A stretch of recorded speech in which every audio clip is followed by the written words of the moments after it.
अस्सलामुअलैकुम स्टूडेंट्स। आज के लेक्चर के अंदर हमने 11.2 क्वेश्चन नंबर 3 डिस्कस करना है। क्वेश्चन नंबर 3 हमारे पास है, solve following triangle when major angle b equal to 90 degree and b equal to 12 centimetre and c is equal to 6 centimetre. तो सबसे पहली बात यह है कि हमें पता होना चाहिए कि ट्रायंगल को सॉल्व करने से क्या मुराद है। तो देखिए, कोई भी ट्रायंगल है, ये है हमारे पास ट्रायंगल, तो इसको सॉल्व करने से मुराद ये है कि हम इसकी जो तीन साइड हैं ये मेजर करें कि ये साइड कितनी है। अगर मैं इसके नाम देता हूँ B, A एंड C, तो A के सामने समाल A, B के सामने समाल B एंड C के सामने समाल C। तो मुझे पहली बात ये क्लियर होनी चाहिए कि मेरे पास जो साइड्स हैं उनकी लेंथ क्या क्या है। A से B तक अगर ये सेंटीमीटर में है तो कितने सेंटीमीटर है, B से C ये कितने सेंटीमीटर है, C से A ये कितने सेंटीमीटर है, कि साइड्स हमारी कितनी कितनी है। और नंबर 2 बात ये होनी चाहिए कि इसके जो एंगल्स हैं, एंगल वो जो है वो कितने कितने बना रहे हैं, कि हमारे पास ये एंगल कितनी डिग्री का है, एंगल मेजर एंगल A कितना है, मेजर एंगल C कितना है। तो ट्रायंगल को सॉल्व करने से फिर मुराद क्या हुआ कि 6 जो रेशोज हैं हमारे पास, 3 एंगल और 3 साइड्स, इनके बारे में हमें पता हो। और क्वेश्चन नंबर 3 का जो पार्ट नंबर 1 में, इसमें एक चीज उसने जो फिक्स की है वो कहता है कि solve the following triangle when major angle B is equal to 90 degree, कि ये जो एंगल मेजर एंगल B है ये हमारे पास 90 डिग्री है। और दो चीजें, अगर हमें कोई सी भी 3 चीजें दी गई हूं तो हम रिमेनिंग 3 क्वांटिटीज मालूम कर सकते हैं। अब मेजर एंगल B उसने हमें दिया कि 90 डिग्री है, B साइड भी दे दी है, लेकिन B उसने कहा है कि 12 सेंटीमीटर है, और C के बारे में भी उसने बता दिया है कि 6 सेंटीमीटर है। तो to find solution we have to prove में हमने एक तो A मालूम करना है, नंबर 2 मेजर एंगल A के बारे में बताना है कितना है, और मेजर एंगल C के बारे में बताना है। 3 चीजें हमें गिवन है, 3 के बारे में हमने बताना है कि ये कितनी है हमारे पास। अब ये मालूम करने के लिए सबसे पहली चीज है कि आपको इनके जो क्रॉसपॉन्डिंग जो आपके पास हैं रेशोज, वो आपको मालूम होनी चाहिए। कि प्रीवियस लेक्चर के अंदर भी मैंने आपको बताया, तो वहाँ आप देख सकते हैं कि हमारे पास जो रेशोज हैं उनका एंगल के साथ क्या ताल्लुक है।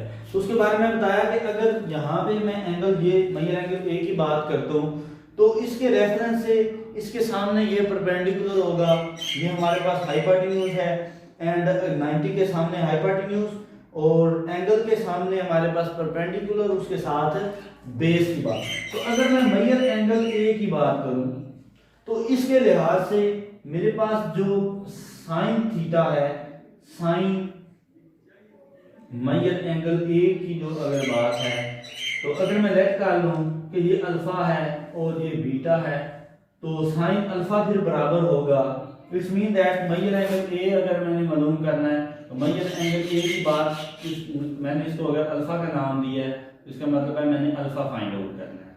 और अगर मेजर एंगल C को मैंने बीटा का नाम दिया है तो बीटा, इट्स मीन दैट कि मैंने बीटा फाइंड आउट करना है। और ये अगर उसने मेजर एंगल B की बात की है, तो अब देखें, जो अगर मेजर एंगल A की बात करता हूं जो कि अल्फा के इक्वल है, तो it's mean that sin alpha equal to perpendicular over hypotenuse, and cos of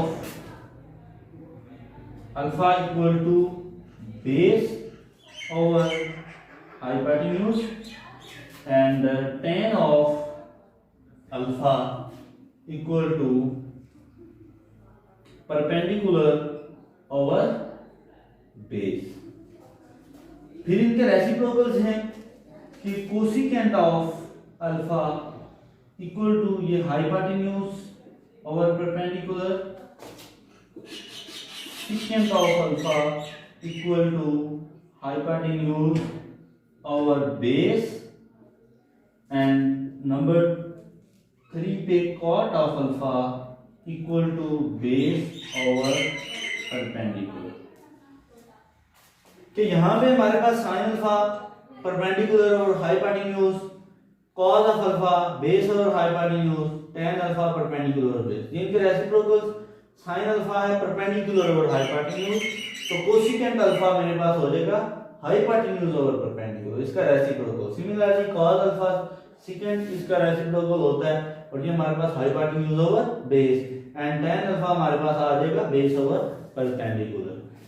तो अब मैंने देखना है कि कौन सी जो क्वांटिटी है उसको अगर मैं लूं तो मेरे पास ए आ सकते हैं। तो देखें, अगर यहां से ये मेरे पास अल्फा है, तो अल्फा को अगर मैं लूं तो अल्फा के लिहाज से मेरे पास ये दो साइड्स हैं, इनको कौन सी रेशो मिलाती है आपस में, तो वो है कि tan ऑफ अल्फा, बल्कि हमारे पास जो आ रहा है इसका इन दो की अगर बात करें तो देखें ये बेस ओवर हाइपोटेन्यूज, तो बेस ओवर हाइपोटेन्यूज हमारे पास कौन सी रेशो है, cos of alpha. cos alpha किसके इक्वल है, बेस ओवर हाइपोटेन्यूज। तो cos अल्फा की बात करूंगा, बेस है हमारे पास c, हाइपोटेन्यूज है b, और इसकी वैल्यू c है हमारे पास 6 और b है 12, 6 1 दा 6 2 दा। तो देखिए cos of alpha equal to 1/2। हमने अल्फा फाइंड करना है, अल्फा इक्वल टू cos इधर आएगा तो cos इनवर्स ऑफ 1/2। तो कैलकुलेटर पे आप डायरेक्टली b मालूम कर सकते हैं। आप यहां से मैं आपको दिखा देता हूं, यहाँ पे कैलकुलेटर के ऊपर ये साइन की है cos tan, ये हमारे पास कीज मौजूद हैं। अब इनके इन्वर्सेस चाहिए तो मैं शिफ्ट प्रेस करूंगा, अब cos है तो cos की तो ये मेरे पास cos ऑफ इनवर्स आ जाएगा। अब cos इनवर्स ऑफ 1/2 तो डायरेक्टली मेरे पास आ जाएगा 60 डिग्री। तो आपको पता है कि cos कहां पे होता है, अल्फा हमारे पास आ जाएगा 60 डिग्री। अब अल्फा मेरे पास मौजूद है, मैंने बीटा मालूम करना है, बीटा। तो मैं आपको बता रहा हूं कि sum of interior angle of a triangle equal to 180। तो बीटा मालूम करने के लिए टोटल मेरे पास ये होता है alpha plus beta plus gamma, ये हमारे पास होते हैं 180 के। अब यहां पे मेरे पास बीटा मालूम करना है, beta is equal to alpha plus beta plus 90 degree equal to 180, कि इन तमाम का जो सम है वो 180 के इक्वल। अब देखें मैंने बीटा मालूम करना है, तो beta is equal to 180 degree minus 90 degree आ जाएगा, एंड ये उधर जाएगा तो माइनस अल्फा। 180 माइनस 90 तो 90 डिग्री, माइनस अल्फा कितना है 60 डिग्री। तो मेरे पास जो बीटा है वो रिक्वायर्ड आ जाएगा 30 डिग्री। तो दो चीजें मैंने मालूम कर ली, बीटा एंड अल्फा। अल्फा और बीटा मेरे पास आ गए। एक चीज जो मेरे पास बाकी है वो है कि साइड ए हमने मालूम करनी। अब देखिए इस अल्फा के लिहाज से ये परपेंडिकुलर और ये हाइपोटेन्यूज, तो साइन ऑफ अल्फा हमारे पास होता है perpendicular hypotenuse. Sine alpha, alpha की हमारे पास वैल्यू क्या है 60 डिग्री, इक्वल टू ए हमने मालूम करना है, बी है 12, तो 60 साइन 60 पे टेबल मैंने आपको 2-3 दफा बना के आपको दिखाया था कि आप इसको याद रख लें। तो जो साइन 60 है वो हमारे पास होता है square root 3/2 equal to a/12। दोनों साइड को 12 से मल्टीप्लाई कर लूंगा, ये इससे कट जाएगा, 2 1 दा एंड 2 6 दा 12, तो हमारे पास आ जाएगा 6 square root 3 equal to a। तो देखें तीन चीजें उसने हमें दी थी, number 1 B side, C side and major angle B. तो हमारे पास मैं इसको लिख सकता हूँ a इज इक्वल टू 6 के रूट 3 और इट्स यूनिट इज सेंटीमीटर। तो तीन चीजें उसने हमें गिवन दी थी, तीन हमने मालूम करनी थी। तो इसमें हमने देखना था कि कौन सी रेशो हमारे पास जो है वो कौन सी दो क्वांटिटीज को आपस में मिलाती है, उसके मुताबिक हमने क्वेश्चन सॉल्व किया। बिल्कुल इसी पैटर्न के मुताबिक हमारे क्वेश्चन नंबर 3 के जो बकिया 5 पार्ट हैं वो भी बिल्कुल इसी पैटर्न के मुताबिक हैं। तो मैं आपको 1 बाय 1 पार्ट प्रैक्टिकली यहाँ पे सॉल्व करके बताऊंगा, क्योंकि ये मोस्ट इम्पॉर्टेंट हैं। यहाँ से एक लॉन्ग क्वेश्चन आपका पेपर में शामिल होता है। तो यहाँ से अगर किसी को कंफ्यूजन हो तो आप पूछ भी सकते हैं कमेंट्स के जरिए, और वैसे रेलिवेंट टीचर्स के साथ भी आप बात करके अपने क्वेश्चन को सॉल्व कर सकते हैं। तो मेन चीज़ है कि आपको अच्छे तरीके से टेबल याद हो, फार्मूलाज याद हो, तो क्वेश्चन सॉल्व करना कोई इतनी बड़ी बात नहीं है।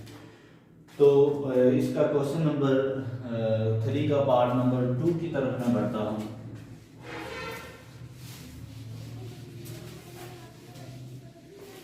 फार्मूलाज हमारे पास यही होंगे।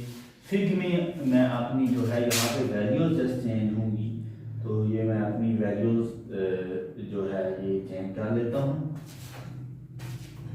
देखिए पार्ट नंबर 2 के अंदर है कि a इक्वल टू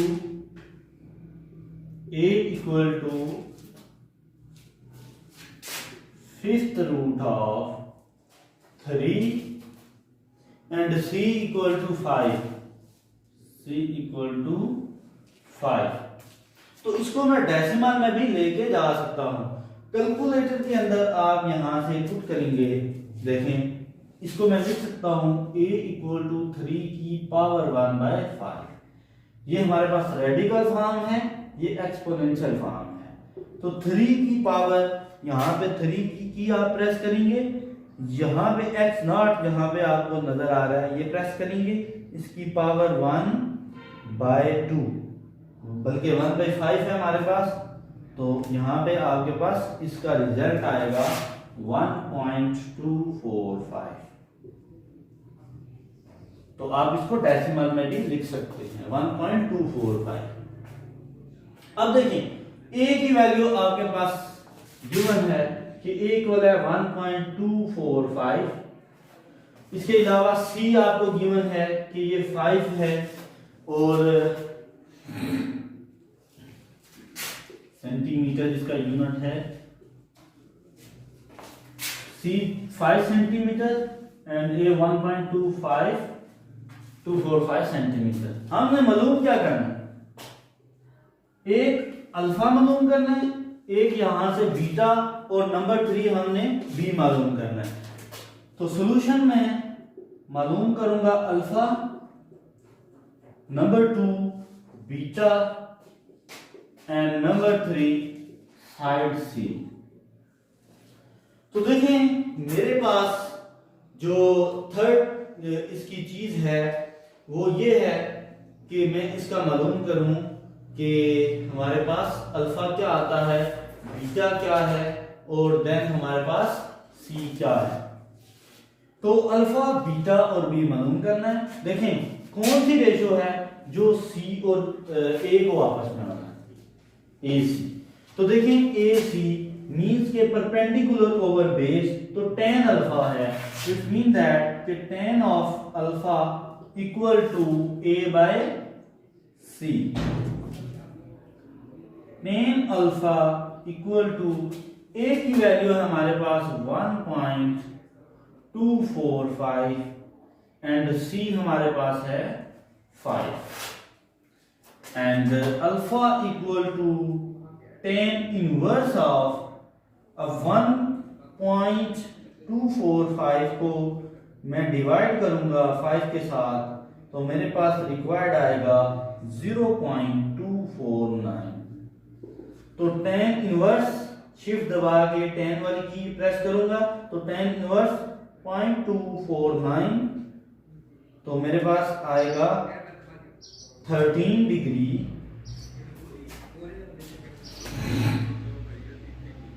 तो अब 58 मिनट की बात आएगी। तो यहां से सेकंड जो चीज है वो मैं मालूम करूंगा कि बीटा क्या है। तो beta equal to 90 minus alpha, 90 degree minus alpha है 13 डिग्री 58 मिनट। तो 90 डिग्री माइनस 13 डिग्री 58 मिनट, तो यहां से मेरे पास आ जाएगा 76 डिग्री 2 मिनट। बीटा हमारे पास ये आ जाए। अब तीसरी चीज जो हमने मालूम करनी है वो है बी। तो देखें अल्फा के लिहाज से ये दो जो रेशोज हैं वो आपस में कॉस मिलाता है। Cos of alpha equal to C by B and cos of alpha है हमारे पास 13 degree 58 minute equal to C. C हमारे पास है 5 एंड बी हमने मालूम करना है। तो ये बी इधर आ जाएगा, इसको मैं यहां पे साइड पे लिख सकता हूं। तो बी इधर आएगा, B equal to 5 by cos of 13 degree and 58 minute. तो हमारे पास आ जाएगा 0.9704। और जब इसको डिवाइड करूंगा कि 5 डिवाइड दिस, तो हमारे पास आ जाएगा 5.1523। तो ये हमारे पास 3 इसकी साइड्स और 3 इसके एंगल्स आ जाएंगे। तो पार्ट नंबर जो 3 है बिल्कुल इसी पैटर्न के मुताबिक है। आप इसका पार्ट नंबर 3 भी सॉल्व करेंगे। ओके, अल्लाह।